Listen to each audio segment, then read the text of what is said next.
और एक नए ब्लॉग वीडियो में आपका स्वागत है। आज की इस वीडियो में हम बात करने वाले हैं कि हम लोग जो बेंगलोर आए हुए हैं, बेंगलोर जैसे इतने बड़े शहर में, इतने बड़े हॉस्पिटल में यहाँ पे इलाज करवाने के लिए एक गरीब परिवार के लिए बहुत ही मुश्किल काम होगा, क्योंकि इतनी बड़ी रकम इकट्ठा वो नहीं कर पाएगा। क्योंकि जो थैलेसीमिया नामक बीमारी है, इसका इलाज एक ही इलाज है, बोन मैरो ट्रांसप्लांट। और बोन मैरो ट्रांसप्लांट में 20 से 25 लाख का खर्चा आता है। तो एक गरीब परिवारों के फैमिली वाले इतनी बड़ी रकम इकट्ठा नहीं कर पाएगा। तो हम लोग किसके सहयोग से यहाँ तक पहुँचे, क्योंकि हम लोग भी ये नहीं सोच सकते थे कि इतने बड़े हॉस्पिटल में हम लोग आ पाएंगे। क्योंकि यहाँ पर जो पैसे खर्च होगा 20 से 25 लाख, और एक गरीब परिवार वाले इतनी बड़ी रकम इकट्ठा नहीं कर पाए। हम लोग माँ वैष्णो देवी सेवा समिति एवं माँ ब्लड सेंटर और मुकेश हिसरिया जी और सुमित भैया जी को दिल से शुक्रिया अदा करते हैं, धन्यवाद देते हैं, क्योंकि उनके सहयोग से ही हम लोग यहाँ पे नारायणा हेल्थ सिटी बेंगलोर आ पाए हैं।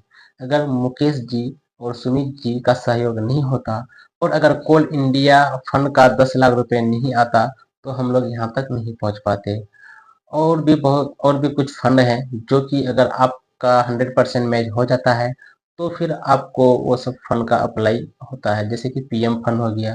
तो यहाँ पे हम मुकेश जी और सुमित जी को दिल से धन्यवाद और शुक्रिया अदा करते हैं कि उनके सहयोग से ही हम लोग यहाँ पर आ पाए हैं।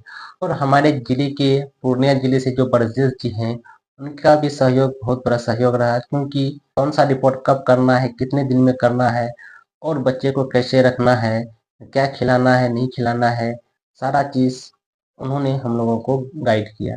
और उनके बताए हुए रास्ते पर ही भी हम लोग चले, और बच्चे को उसी तरह से रखा गया। फिर रखना पड़ता है, क्योंकि अगर आपके बच्चे का 100% मैच हो जाता है, तो बच्चे के शरीर को फिर रखना जरूरी है।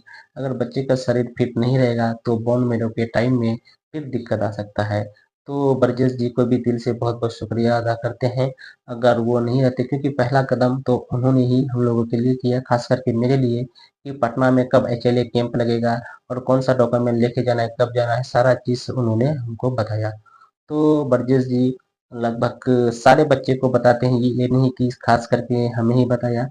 सब हॉस्पिटल से बोल दिया जाता है कि आप अपने बच्चे को ब्लड मेंटेन करके रखना है, 9 पॉइंट से ऊपर ही रखना है, 9 से नीचे नहीं आने देना है। और यहाँ पे हम लोग का पूर्णिया जिला का जो नियम है, बच्चे के शरीर में जब तक हीमोग्लोबिन 7 पॉइंट से कम नहीं आएगा, तब तक आपको ब्लड नहीं देगा। तो बरजेश जी वहाँ पे भी हमारे लिए मदद किया, हमारे लिए किया। जो भी बच्चे का अगर 100% मैच हो जाता है, जिस तरह से डॉक्टर साहब बताते हैं, और उसको अगर ब्लड नहीं मिलता है टाइम पे, तो बरजेश जी ब्लड का भी उपलब्ध करा देते हैं।